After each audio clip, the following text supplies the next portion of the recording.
political decision necessary for survival because I don't have a political background. My strength is my work. असा message करत सचिन अहिर यांनी ठाकरेंच्या शिवसेनेला रामराम ठोकला आणि शिंदेंच्या शिवसेनेत ते लँड झाले. आणि नुसते लँड झाले असं नाही तर ते विधान परिषद उपसभापती पदावर विराजमान होतील हे जवळपास आता निश्चित आहे.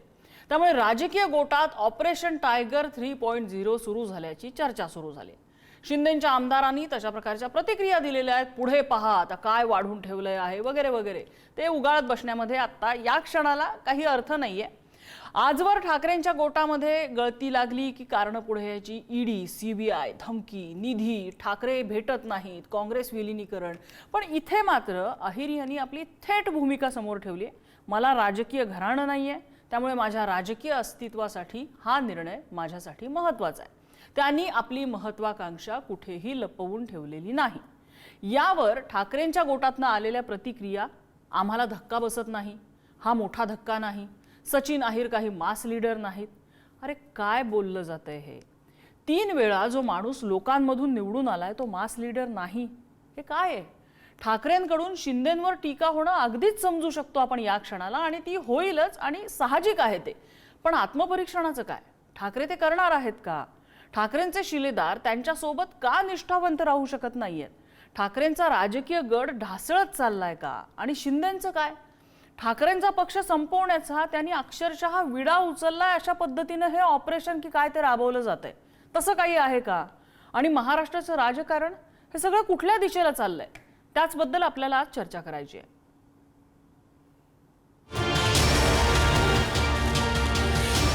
सध्या कुठल्याही गोष्टीचा आम्हाला धक्का लागत नाही.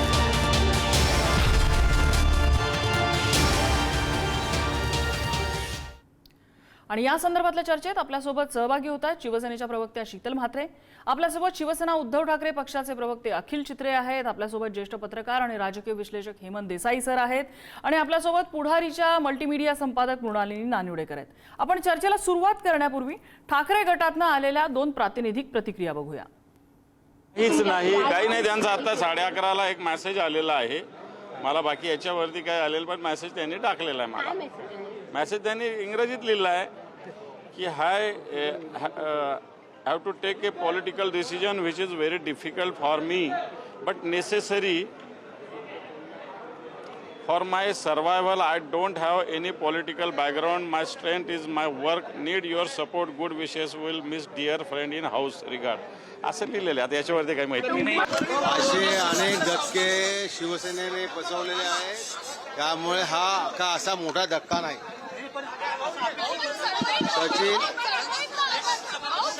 सचिन अहिर काही मास लीडर नाही. मला सुरुवात हेमंत देसाई सरांपासून करायची. मी राजकीय प्रतिक्रिया पक्षांच्या प्रतिक्रिया नंतर घेईन. मला देसाई सरांपासून सुरुवात करायची. देसाई सर, सचिन अहिर यांच्यासारखा माणूस राष्ट्रवादी काँग्रेसमधनं शिवसेनेच्या गोटात आला, त्यानंतर वरळीची जागा त्यांनी बॅकफूटवरती ते आले. आदित्य ठाकरे तिथं कशा पद्धतीने त्यांचा पराभव झाला होता वरळीमध्ये, त्यानंतर ते बॅकफूटवरती आले. आदित्य ठाकरे तिथं गेलेले होते, त्यानंतर त्यांना विधान परिषद सुद्धा मिळाली. आणि हे सगळं आपल्या समोरचं राजकारण आहे. एक प्रकारे ते ठाकरेंना, आदित्य ठाकरेंना विशेषतः ते त्यांचे शॅडो असल्यासारखे त्यांच्याबरोबर असायचं. म्हणजे ठाकरेंच्या आतल्या गोटातले शिलेदार म्हणून त्यांची ओळख होती.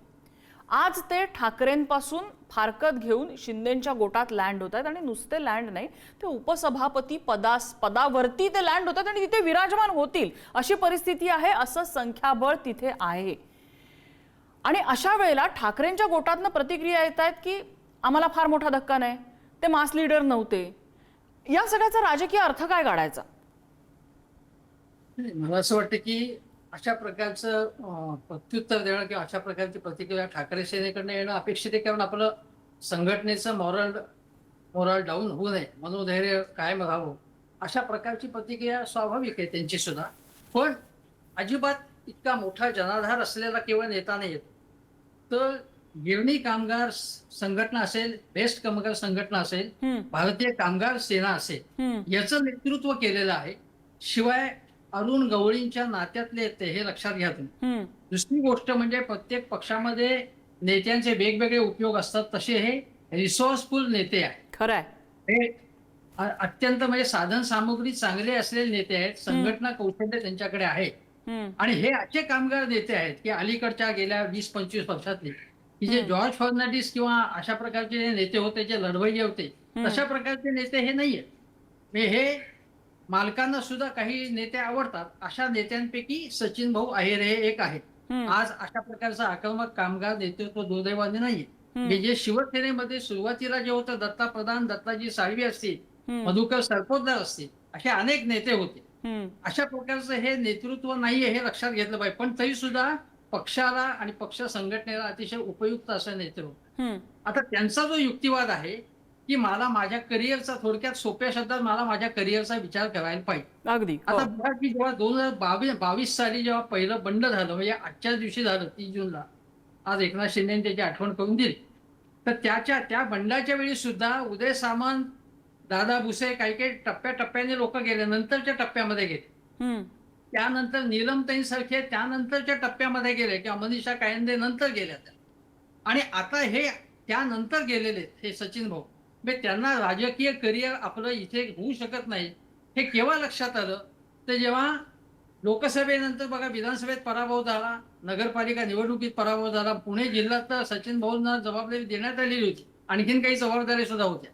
पण त्यांना आता 2 वर्षानंतर त्यांचं संपूर्ण टर्म संपत आल्यानंतर आपलं पुढे काय होणार आणि या पक्षामध्ये आपल्याला भवितव्य दिसत नाही. आणि त्यांचं एक विधान असं आहे की एकनाथभाई हे मला ऑफर दिली, म्हणजे थोडक्यामध्ये मला ऑफर दिली आणि त्यांच्याकडे कामाला संधी आहे आणि ते बाळासाहेबांचे विचार पुढे नेत आहेत.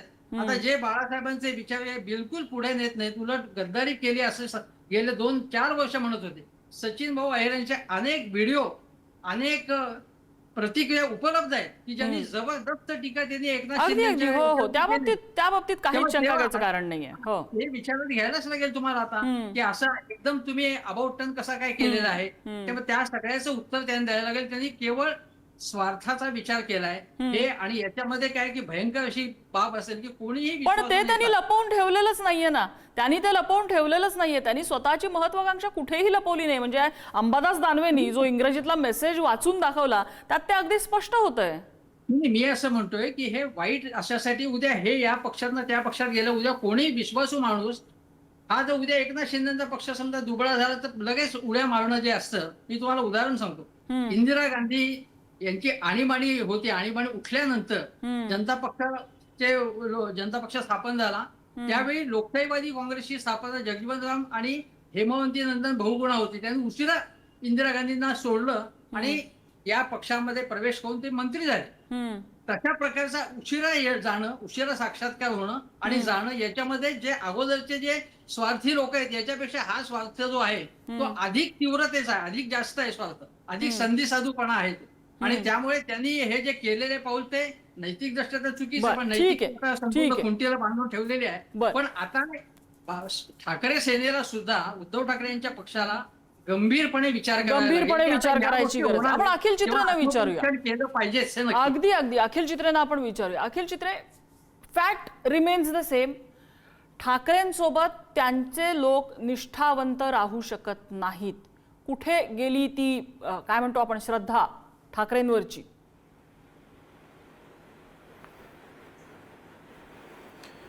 काय आहे ना, ज्या लोकांना सत्तेत राहायची सवय आहे त्यांना सत्तेच्या विरोधात लढणं हे कठीण जात आहे आणि त्यांना समोरून आमिष पण तशाच प्रकारचे मिळत आहेत. आपण आता सरांचं ऐकलं, देसाई सर देखील म्हणाले की कुठल्याही चांगल्या म्हणजे भावनेने गेलेले नाही, ते का गेले तर स्वतःच्या स्वार्थासाठी गेलेत. आणि आपण देखील सांगितलं त्यांनी कुठे लपवलेलं नाही. मग अशा राजकारणात आता अशा लोकांना आपण काय उत्तर देणार? आता जे कालपर्यंत आमच्या बरोबर होते, आपण जर त्यांचे ऑन द फ्लोर हाऊसवरचे जर स्टेटमेंट्स काढले तर ते ह्यांना गद्दार म्हणत होते, ते कशा प्रकारे गद्दारी करतायत, ते कशा प्रकारे बाळासाहेबांचे विचार पुढे नेत नाही वगैरे वगैरे वगैरे सगळं सांगत होते. आता आज ते काय सांगणार आहेत? आज जेव्हा ते माध्यमांसमोर आले प्रेस कॉन्फरन्ससाठी तेव्हा ते काय बोलले की हे राजकीय व्यासपीठ नाही, मी राजकीय व्यासपीठावर याचं उत्तर देणार. तुम्ही काय नक्की उत्तर देणार आहात? तुम्ही तुमच्या स्वार्थाचा काय पाडा वाचणार आहात? आपण जेव्हा म्हणतो की खासदार गेलेत, अरे कसलं ऑपरेशन? जे खासदार गेलेत ते तुमच्या बाजूला बसून कसला पाडा वाचतात?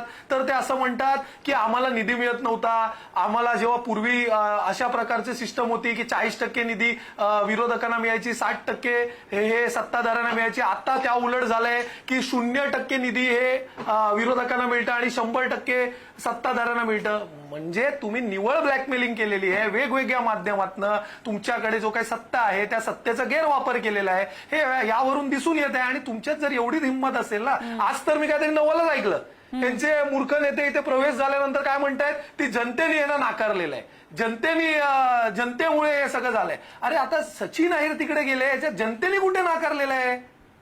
मग तुमच्यात हिंमत असेल ना, हे जे काही लोक जनतेने नाकारले म्हणून तुमच्याकडे आलेत ना.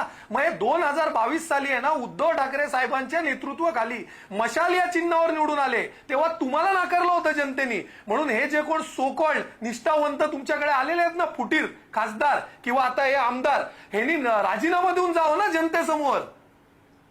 मग हिंमत असेल तर बघू, दूध का दूध, पाणी का पाणी होईल. ती हिंमत तुमच्यात नाहीये. विचारूया. तुम्ही राम मंदिराच्या नावावर पैसे खाल्लेले आहेत, तुम्ही ते उज्जैनमध्ये लँडस्कॅम केलेलं आहे, तुम्हाला जनता नाकारणार. तुम्हाला माहिती आहे, करा ना एक लिटमस टेस्ट. एक खासदार फक्त चॅलेंज करतो, एक कुठल्या तरी खासदाराने जो फुटीर तुमच्याकडे गेलाय ना, त्यांनी राजीनामा देऊन जनतेचा मॅन्डेट परत घ्यावं. विचारूया आपण. शीतल म्हात्रे दिसतात मला. शीतल म्हात्रे, या लिटमस टेस्टला तयार होईल का शिवसेना? नम्रताताई यांची जी दुःख आहेत किंवा यांचा जो त्राग आहे तो मी समजूच शकते. आणि हेमंतजी मला माहिती नाही की ते त्रयस्थ म्हणून बोलतायत की उबाटाचे प्रवक्ते म्हणून बोलतायत, मला त्याच्याबद्दल थोडीशी शंका वाटते. नम्रताताई कसं आहे ना की कुणाला ऑपरेशन वगैरे करायची आम्हाला आवश्यकता ते राजकीय विश्लेषक म्हणून इथे आलेले आहेत आणि त्यांचा अनेक वर्षांचा अनुभव आहे. त्यांनी त्यांच्या अभ्यासाने मतं मांडलेली आहेत. शीतलताई बोला, तुम्ही तुमच्या पक्षाचं मत मांडा. त्यांनी कशा प्रकारे मांडले हे आम्हाला कळलंय, हरकत नाही, तो त्यांचा प्रश्न आहे. एक लक्षात घ्या की आम्हाला ऑपरेशन वगैरे करायची काही आवश्यकता नाही. जर स्वतःहून कुठल्या आमदारांनी किंवा खासदारांनी येण्याची इच्छा दाखवली तर काय करायला पाहिजे? का त्यांना घेऊ नये? जर ते त्या कॅलिबरचं असेल तर जरूर घ्यावं. आणि मला दुसरी एक गोष्ट कळत नाहीये की तुम्ही संपूर्ण या खासदारांना गावोगाव फिरून शिव्या घालत होतात आणि हे करताना तुमच्या घरामध्ये काय चाललंय हे तुम्ही बघायलाच विसरलात. आज सचिन अहिरजी हे अत्यंत जवळचे मानले जातात आदित्य ठाकरेंच्या, तरी ते आले. ते का आले? प्रत्येक वेळेला तुमच्याकडे असतो तेव्हा तो चांगला असतो आणि तुमच्याकडून निघाला की तो गद्दार, तो पैशासाठी, असं नाही ना. सचिन अहिर पहिल्यापासून शिवसैनिक नव्हतेच, ते पहिल्यांदा राष्ट्रवादीमध्ये होते. तेव्हा ते तुमच्याकडे आले तेव्हा तुम्ही गद्दार म्हणालात का त्यांना? नाही. तेव्हा तुमच्याकडे आले तेव्हा ते चाललं. परंतु आता जेव्हा त्यांना वाटलं की आपण, माननीय त्यांनी सांगितलं आजच्या प्रेस कॉन्फरन्समध्ये की शिंदे साहेब ज्या पद्धतीने काम करतायत, शिंदे साहेब कसे कॉमन मॅन म्हणून ओळखले जातात, कसे ते डेडिकेटेड टू कॉमन मॅन आहे हे आमच्या लक्षात आलं. बघा, काही लोकांना आधी लक्षात आलं, काही लोकांना नंतर लक्षात आहे. देर से आहे दुरुस्त आहे. त्यांना त्या गोष्टी काही उशिराने कळल्या, पण ते म्हणाले की आम्हाला खरोखर कळलं की बाळासाहेबांचे विचार पुढे घेऊन चालणारा पक्ष कुठला हे मला उशिराने कळलं. परंतु जेव्हा कळलं तेव्हा मी इथे आलो. त्याच्यात काय चुकीचं आहे त्या व्यक्तीचं? त्याच्यामुळे प्रत्येक वेळेला तुम्ही कधीतरी आत्मपरीक्षण करणार आहात की नाही? प्रत्येक वेळेला जो माणूस तुमच्याकडून निघून जातो त्याच्यावर आग पाखड करायची, त्याला शिव्या द्यायच्या, त्याची निष्ठा काढायची. परंतु जेव्हा तो तुमच्याकडे होता तेव्हा तो तुमच्याकडून जाऊ शकतो हे जर एक राजकीय पक्ष किंवा राजकीय पक्षाचे मुख्य नेते म्हणून जर तुम्हाला कळत नसेल तर काय म्हणावं तुम्हीच मला सांगा. मला अखिल चित्रेंचे थोडक्यात कॉमेंट घेऊन मला मग मी मृणाल मॅमकडे जाते. कळत नाहीये, त्याने राजा राहण्याचा अधिकार आहे का त्याला? अखिल चित्रे, थोडक्यात त्यांना बाळासाहेबांचे विचार कळले, थोडे उशिरा कळले असं शीतलताईंचं म्हणणं आहे. म्हणून ते यांच्याकडे आले. का त्यांना उपसभापती पद मिळतंय म्हणून आले, आल्या लगेच उपसभापती पद मिळणार आहे म्हणून आले. ह्याचा खुलासा करावा ना. बाळासाहेबांना काय मध्ये आणता तुम्ही? तुमच्या गद्दारीचे जे काय आहेत सर्टिफिकेट ते वाटत बसलेला होता सगळ्यांना की हा गद्दार आहे, तो गद्दार आहे. जरा एकनाथ शिंदे हे काढून बघा व्हिडिओ. काँग्रेसमध्ये गेले ही सगळ्यात मोठी आणि सगळ्यात पहिली गद्दारी होती, कारण तुम्ही तेव्हा लढला होतात बीजेपी बरोबर महायुती म्हणून. तेव्हा तुम्ही पक्षात होता ना, तेव्हा गेलात ही तेव्हा गद्दारी तुम्हाला नव्हती. कळलं नाही का? गद्दारीची भाषा तुम्ही त्याच्यानंतर बोलूच नका. 2022 ला पण पहिली ज्या काही गद्दारी खासदार तुम्ही तुमच्याकडे केलेली आहे. आलेले आहेत ना, बरं. ते जेव्हा काँग्रेसच्या तुम्ही- काँग्रेस बरोबर महाविकास आघाडीमध्ये जेव्हा निवडून आले, तुम्ही काँग्रेसचे मनसेचे केले घालून 60 फिरत होते नगरसेवक आणि पळवले. तुमच्या तीन तेव्हा तीन त्या खासदारकीच्या पद्धतीचं उमेदवारांचा काम तेव्हा ती पराभूत गद्दारी करून नव्हती. ते निवडून आलेले आहेत. गद्दारीच्या भाषा आम्हाला सांगूच नका तुम्ही. ठीक आहे. मला तुम्ही मृणाल गद्दारी मॅमकडे करायची मी जायचं. तुम्हाला सांगतो. स्पेसिफिक आपण- प्रश्न विचारतोय. आपण याचं- हे जे आपण तीन याचं खासदार विश्लेषण तुम्ही आता तुमच्याकडे अशासाठी घेतलेले केलं आहेत ना, पाहिजे. ते तीन खासदार महाविकास अहो, कधीतरी आघाडीमध्ये स्वतःचं आत्मपरीक्षण करा काँग्रेसच्या की सहयोगाने काय निवडून चाललंय, आलेले काय आहेत, होतंय? ज्यांना तुम्ही तुमच्या बरोबर प्रत्येक घेतलंय. समोरच्यावर बोटं तुमच्या दाखवून तीन नाही हो. खासदारकीच्या उमेदवाराला पाडून कधीतरी त्यांना सर्वांनी पराभूत बसून करून विचार निवडून करा. आलेले आहेत. प्रत्येक वेळेला प्रत्येक माणूस तुमचा विकाऊ आहे असं तुमचं म्हणणं आहे का? आतापर्यंत तुम्ही विचार करा, तुम्हाला MLC मिळत नाही, स्वीकृत नगरसेवक मिळत नाही, तुम्ही इकडे माध्यमांसमोर किती बाजू धरली तरी तुम्हाला ते मिळणार याची शाश्वती नाही मॅडम. बर आपण ह्या गद्दारीच्या व्याख्यानंतर शोधूया. मला मृणाल मॅमकडे जायचंय. मृणाल मॅम, आता या घडीला प्रश्न सगळ्यांना असा पडलेला आहे की केंद्रामध्ये काय झालं हे बघितलं, राज्यामधली ही सुरुवात म्हणायची का?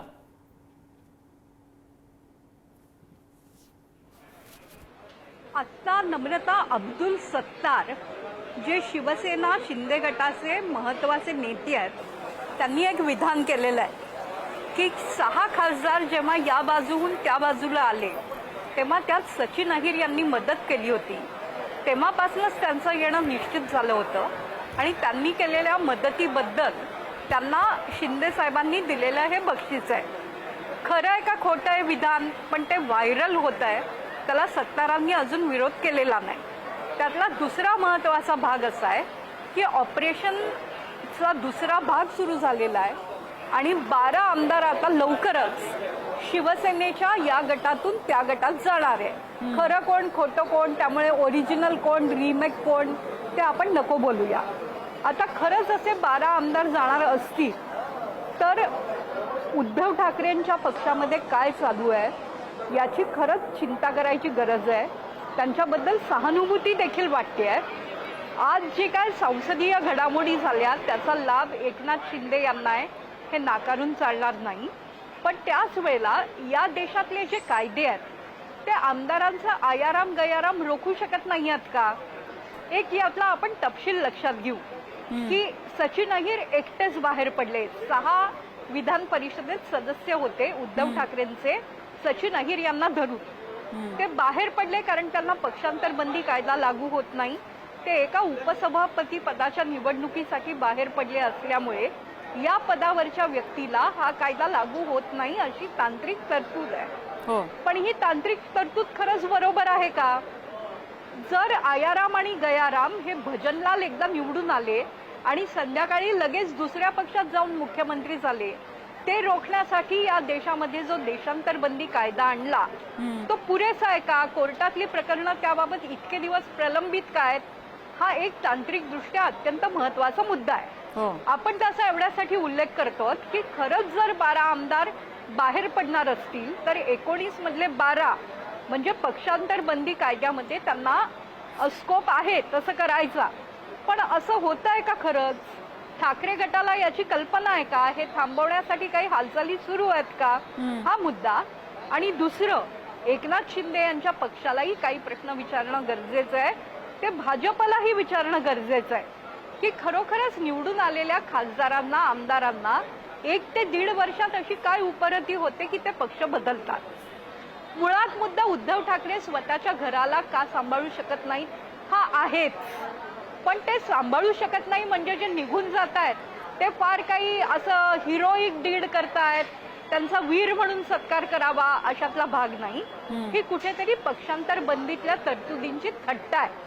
त्यामुळे आज अत्यंत सजगपणे हे का होत आहे, हे कसं रोखता येईल आणि हा मतदारांचा अवमान आहे की नाही या विषयावर विचार करायची गरज आहे. म्हातारी मेल्याचं दुःख नाही, म्हणूया आपण काळ सोकावतो हे अत्यंत गंभीर आहे. अगदी आज शिंदेकडे गेलेले लोक उद्या अजून कुठेतरी जातील. या सगळ्यावर रोख कशी आणता येईल याचा विचार करायला हवाय. बर, आपल्याकडे शेवटची काही मिनिटं आहेत, मला सगळ्यांच्याच कॉमेंट्स घ्यायच्यात.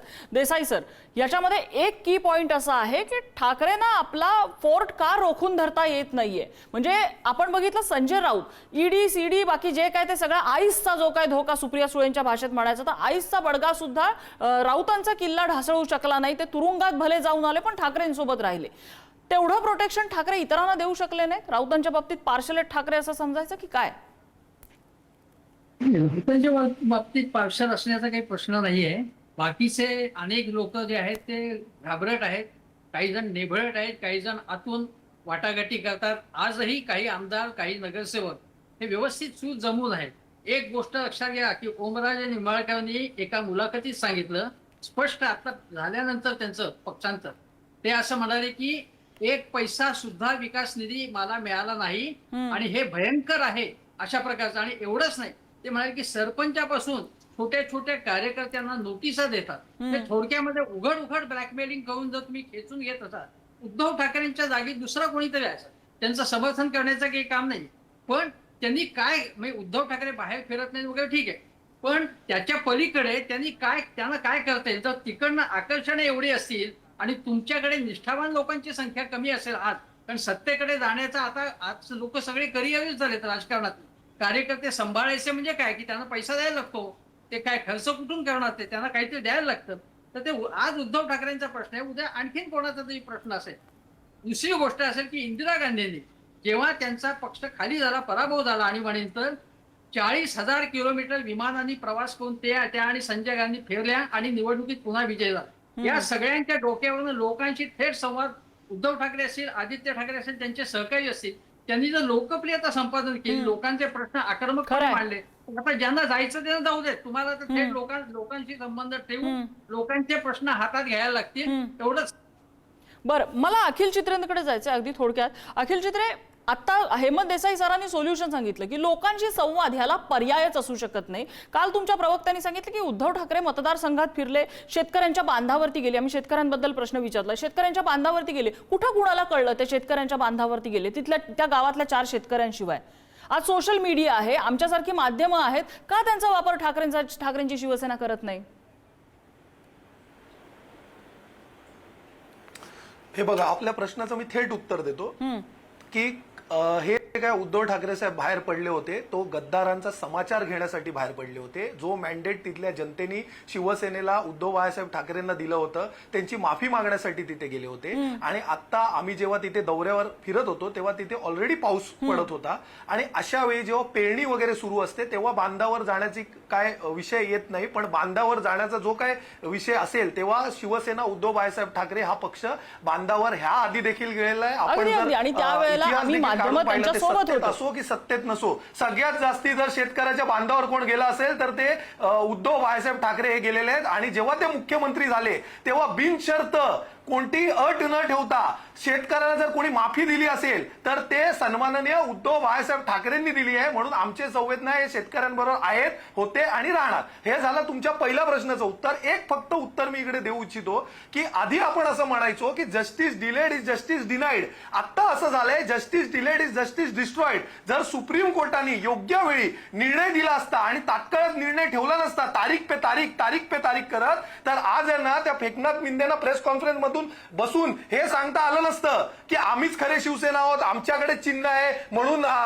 जेव्हा निवडून आले होते सचिन अहिर तेव्हा ते याच चिन्हावर निवडून आले होते म्हणून ते आमचेच खासदार आहे. म्हणून हे जे काय फंडामेंटल व्हॅल्यूज आणि कॉन्स्टिट्युशनल व्हॅल्यूजची थट्टा हे या देशात आणि राज्यात सध्या चालू आहे ना, ह्याच्यावरती आपण सगळ्यांनी बोलणं हे गरजेचं आहे. कसं आहे अखिल चित्रेजी, जशी टांगती तलवार आहे ना ती दोन्ही बाजूंची असते, कारण ती दुधारी असते. एकीकडे तुम्हाला पक्ष गमावण्याची भीती आहे, तशी त्यांना सुद्धा पक्ष गमावण्याची भीती आहे. त्यांनी कदाचित एवढा मोठा पक्ष कमावून ठेवला असेल, उद्या न्यायालयाचा निर्णय फिरला तर त्यांच्या हातून तो कमावलेला एवढा मोठा पक्ष जाण्याची सुद्धा भीती आहे. तो दोन्ही बाजूची गोष्ट असते ती. त्याच्यासाठी कुणीही वाट बघत राहण्याची गरज नाही. तुमच्या पक्षाचे नेते संवाद साधतात का? मात्र त्याला मात्र तुम्ही थेट उत्तर देत नाहीयेत, हा माझा प्रश्न आहे. ठीक आहे, मी शीतल म्हात्रेंकडे येते. शीतल म्हात्रेजी, या घडीला प्रश्न सगळ्यांना असा पडलाय की शिंदेनी काय ठाकरेंना संपवायचा विडा उचललाय का? नम्रताताई, खरं तर काही विडा वगैरे उचललेला नाही, पण जर स्वतःहून लोक इथे येत असलेलं काय करायला पाहिजे? एक लक्षात घ्या, जेव्हा लोकांवर संकट असतं तेव्हा हे ठाकरे पितापुत्र घरात बसतात आणि जेव्हा स्वतःवर संकट असतं तेव्हा लोकांमध्ये जातात. हा नवीन एक फंडा नाही ना, हे सगळं स्वतःहून आलेलं दिसत नाही ना. म्हणजे ज्या वेळेला खासदारांसाठी स्पेशल चार्टर्ड प्लेन्स वगैरे अरेंज केली जातात त्यावेळेला हे स्वतःहून आलेलं दिसत नाही ना चित्र. नाही नाही, बघा आज तुम्ही सचिन अहिरला सांगा, सचिन अहिरांनी स्पष्टपणे सांगितलं सचिन अहिर की ही वेगळी केस आहे. आपण खासदारांच्या बद्दल जर आज बोललो, आपण सचिन अहिर या खासदारांना विषयावर वेगळ्या बोलतो, हॉटेल्समध्ये त्यांनी ठेवलं स्पष्टपणे जातं, त्यांच्यासाठी सांगितलं, चार्टर्ड मला प्लेन्स शिंदे दिली साहेबांचे जातात. हे विचार स्वतःहून आणि आलेलं त्यांची वाटत नाही ना चित्र. एक लक्षात घ्या, शिंदे साहेब 24/7 काम करणारे, लोकांमध्ये जाणारे, लोकांना भेटणारे नेतृत्व आहे. आणि दुसरीकडे जर ते जे नेतृत्व आहे ते कोणाला भेटत नसेल, जर लोकांमध्ये जात नसेल, तर कार्यकर्त्यांनी काय करायला पाहिजे? आम्ही सुद्धा 18 वर्ष त्या पक्षामध्ये होतो, त्याच्यामुळे आम्ही ज्या पद्धतीने तिथे त्या पक्षामध्ये आम्ही जे काही भोगलंय ते आज आम्ही नाही बोललो जास्त, तरी सुद्धा आज आम्हाला त्यांच्यामध्ये आणि शिंदे साहेबांच्या कामामध्ये जो फरक आम्हाला जाणवतो की लोकांमध्ये एक कार्यकर्त्यापासून मोठा झालेला माणूस आणि एक डायरेक्ट सोन्याचा चमचा तोंडात घालून आलेला माणूस, याच्यामध्ये जो फरक असतो मेंटॅलिटीमध्ये, काम करण्यामध्ये, तो फरक आम्हाला सतत शिंदे साहेबांमध्ये दिसतोय. त्याच्यामुळे मला वाटतं भविष्यात सुद्धा शिंदे साहेबांच्या कामाकडे बघून आणि ते ज्या पद्धतीने कार्यकर्त्यांच्या मागे ठामपणे उभे राहतात छोट्या छोट्या गोष्टीसाठी, ते बघून जास्तीत जास्त फक्त उभाठाव असं नव्हे तर बाकीच्या पक्षातूनही आता ठीक ओघ आहे. वाढायला लागलेला आहे. आपण बघूया बाकीच्या पक्षातनं कधी येतात ते. सध्या तरी उद्धव ठाकरेंच्या पक्षातनं येताना दिसतात, त्यामुळे हा प्रश्न पडतो. मला मृणाल मॅम शेवटची कॉमेंट घ्यायची अगदी थोडक्यात. एक तर आपण अगदी प्रामाणिकपणे लक्षात घेऊ की विद्यमान जे राजकारण सुरू आहे त्याच्यामध्ये शिंदे हे सक्सेसफुल ठरत आहेत. उद्धव ठाकरे त्यांचे स्वतःचे लोक त्यांच्यावर अन्याय करतायत. आणि खरं तर आदित्य ठाकरे यांची ज्यांच्यावर जबाबदारी सोपवली गेली होती ते सचिन अहिर निघून जाणं हे अत्यंत दुर्दैवी आहे शिवसेना उभाठासाठी. सचिन अहिर हे कोणत्या घराण्याशी संबंधित आहेत वगैरे त्यात आपण नको जाऊया, त्याची वेगळी उत्तरं येतील. पण त्यांचं मुंबई शहरात जरा योगदान आहे, त्यामुळे त्यांचं निघून जाणं हे उद्धव ठाकरेंच्या मुंबईतल्या वर्चस्वावर कुठेतरी प्रश्नचिन्ह निर्माण करू शकतंय. उद्धव ठाकरे यांना घर सावरणं आता अत्यंत आवश्यक झालेलं आहे. या घडीचा अगदीच हा सगळ्यात मोठा प्रश्न आहे. कसं आहे, राजकारणाच्या बाबतीमध्ये एक आहे की जनता मत देत असते आणि नेते निवडून येत असतात, नेते निवडून येत असतात आणि कालांतरानं ते मोठे होत असतात. संविधानातल्या पळवाटा हजार सापडतील, त्यामध्ये काय काय गोष्टी घडत असतील, जनता हे सगळं उघड्या डोळ्यांनी बघतीये. हे सगळं वेळीच जर थांबलं नाही आणि राजकारणाची ही जर अशीच काहीतरी एक जोक जर भविष्यात असाच होत राहिला तर जनता हे बघतीये. एक सहनशीलतेचा अंत असतो, हे जसं नेते म्हणतात की आमच्याही सहनशीलतेचा अंत आहे. उद्या जनतेनं हे जर म्हटलं ना तर ह्या सगळ्या नेत्यांना हे महागात पडेल. कुठेतरी याचा एक सगळ्याच राजकारणाने अंतर्मुख होऊन विचार करायला हवा. बाकी राजकारण आपल्या जागी होत राहील आणि जनता आपल्या मतदानाचा हक्क कशा पद्धतीने बजावेल याचा विचार करा सगळ्या नेत्यांनी, एवढंच. या चर्चेसाठी आपल्याला सगळ्या मान्यवरांनी वेळ दिला, सगळ्यांचे आभार. आजचा धुळा इथेच थांबतोय.